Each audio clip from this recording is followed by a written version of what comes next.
Hey, this is Liz Bentley, and today I wanted to talk about how only you can fix yourself.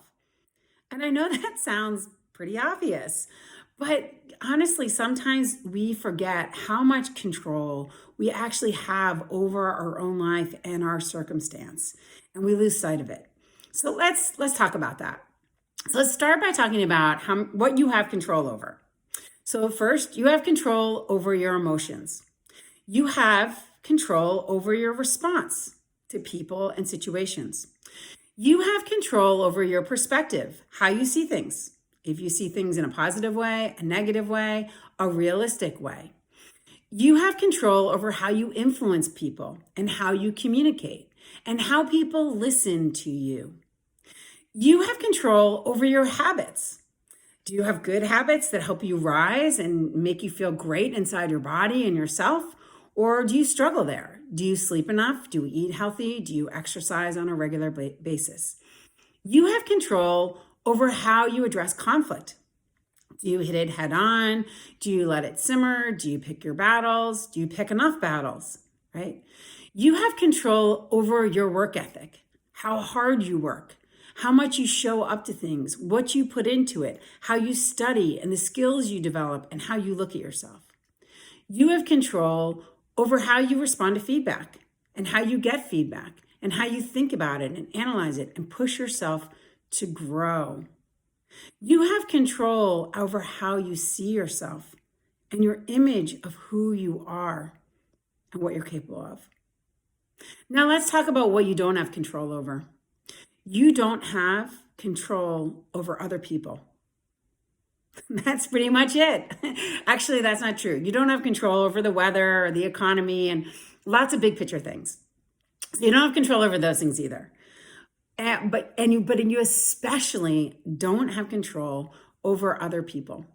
And here's what I see where I really see people get stuck is they focus when when they have a challenge or a problem in front of them, they focus on what other people need to do to fix the challenge.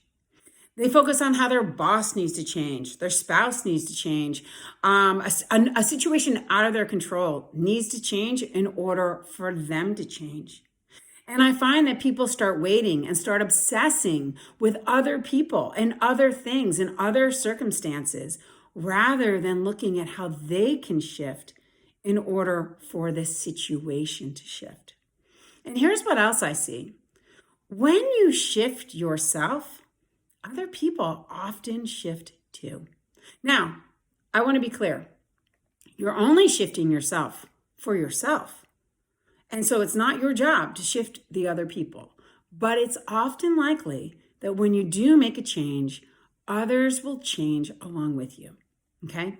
So here are the tips in really working on yourself and how to fix yourself. Okay? Number one, own it. Look at whatever the challenge is that is in front of you, whatever you need to shift, change, grow, and own it. Own the pieces that you need to fix. Okay? Stop thinking about what other people do. Own your pieces. Number two, stop waiting. Okay? Stop waiting for the perfect time. Stop trying to think it all through and figure out every step. Just get started.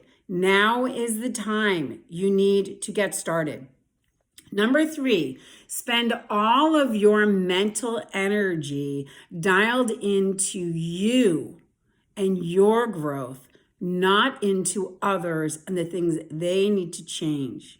Okay? Most people, when they get together with a friend, when they get together with a coach, when they get together with a colleague, complain about what others need to fix, not what they need to fix. The only person you're focused in on is how you're growing you to become a better version. Okay? Number four, get support. You do not have to do this alone. Okay, get a friend to exercise with. Get a colleague to help you grow and get feedback from. Okay, find another business partner and do cold calls in the morning and then call each other to see how you both did. Okay, hire people around you who have skills that you don't have, even if it's just a part-time person or a consultant that you bring in or a full-time, whatever you need, okay? Get people around you who have strengths that you don't have. You need support, you need perspective, and you need cheerleaders. And do not surround yourself with people who make you feel sorry for yourself and make you inactive. Surround yourself with people who help you grow to the next level, okay? And last but not least, and this is the most important one, believe in yourself, okay? At the end of the day, it's just you staring at you in the mirror. And you got to believe in yourself, even when no one else does.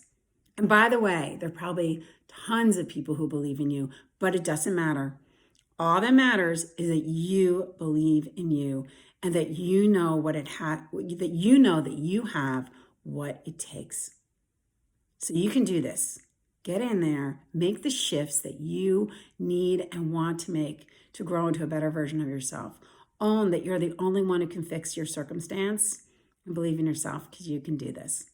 Thanks for watching our Tuesday tip. We'll be back next Tuesday.